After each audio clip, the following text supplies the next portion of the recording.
I think we're all kind of on the edge of our legal seats tomorrow in terms of, I had to respond to Joseph, the Atlanta Journal-Constitution, wrote the article previewing tomorrow. And I said, I think this is a lot more legally intriguing than a Honda or a Nissan crashing into the side of a laundromat. And we finally got some really legal intrigue to this. But one thing I was wondering about, this is up on the screen is the DA's response to the motion to disqualify Adriane Love and SImone Hylton. And just by the nature of what they're responding to, we wouldn't expect SImone Hylton and Adriane Love to be the ones responding to this because it's a conflict. It seems like usually we see, his name Dane usually responds to this, but I noticed that Fani Willis is the one who signed this. And granted, her name is on everything because she's the DA, but what are the chances that she's the one who actually argues this in court on Monday, just given the stakes of this and the fact that, she's the one who signed the opposition?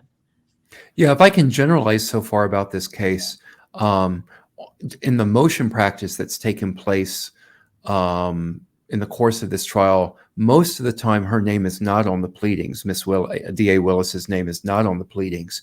So her name is on this pleading. And Mr. Ohalski, who often is the one to draft a lot of these responses and motions, it's my understanding he's no longer with the DA's office. So it would be someone else doing it. And here I did see that DA Willis is the one that signed it. So I don't know, perhaps she'll be the one in court actually arguing this. I don't have any insight into this, but it would certainly not surprise me to see her there arguing it. Yeah, here, let me pull up show the actual. Yeah, you can go to the signature line here. Signature here.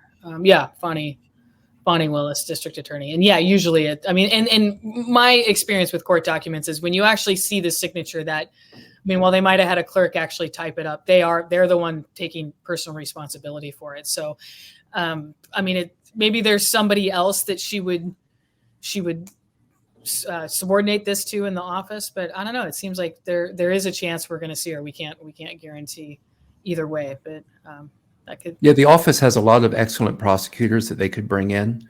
In addition, they have outside counsel that they'll bring in under contract to do argument, so and to brief. But I didn't see any of those names on this particular filing. So I guess everyone will have to kind of be like us and just watch and see who ends up arguing this. What stood out to me was. She says this court should not abuse its discretion by disqualifying the prosecutors, especially where the June 10th, 2024 hearing about which defendants incessantly complains was proper, and where there are available to defendant other sources of the information about which he claims to need to examine Love and Hylton about at trial. One thing I've been wondering is how is Whitaker going to approach the June 10th meeting? Is she going to weigh in on that, or is she just going to try to keep her hands out of it and say Judge Krause already decided that? But it seems like these filings are really setting it up where she's going to have to make her own opinion about that ex parte. And also when you go back and read Judge Krause's ruling, it seemed like she kind of tiptoed away from making any real conclusive statements about it, because she even says, it could have been done. It could have been done in open court and perhaps should have.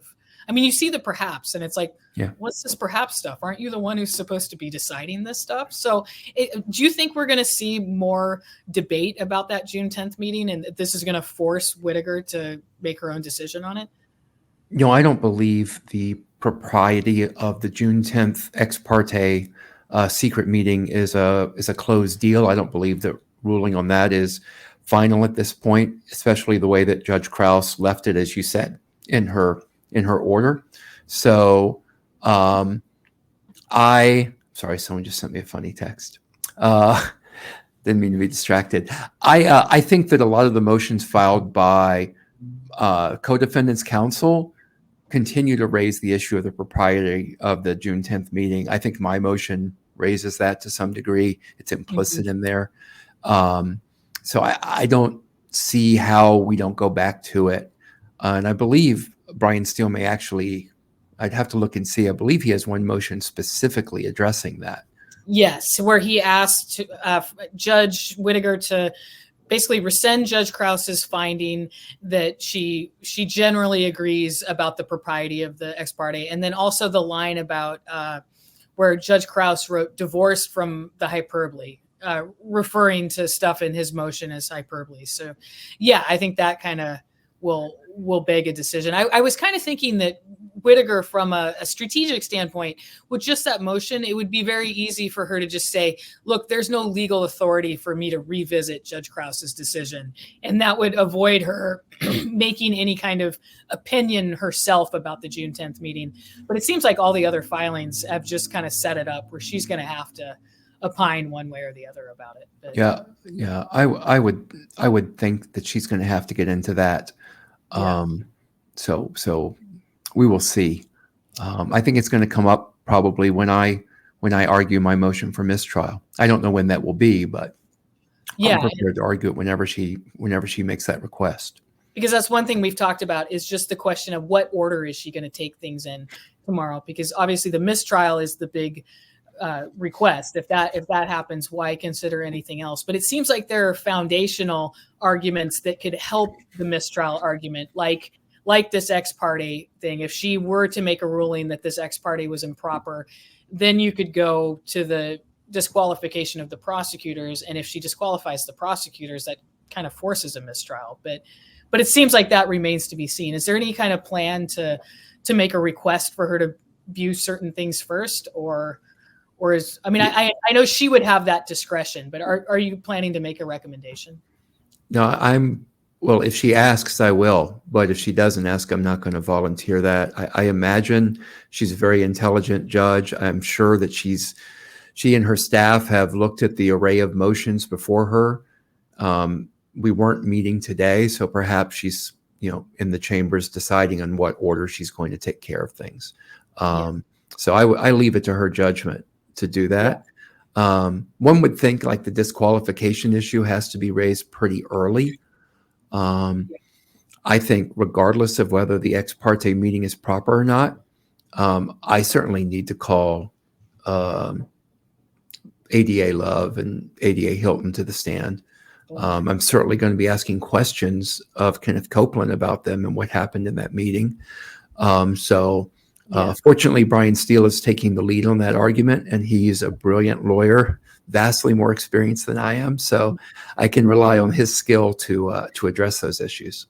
Is it possible that if there is some kind of evidentiary hearing, is Brian still going to try to call Woody? Well, maybe you can't talk about that, but are we going to see Woody testify in an evidentiary hearing? It may be appropriate for me to call Woody. Yeah. That's Mr. Copeland. I really prefer to use his name, but Sure. And that's not on you. That's on me. But I may be calling Mr. Copeland. Okay. We'll see. Yeah.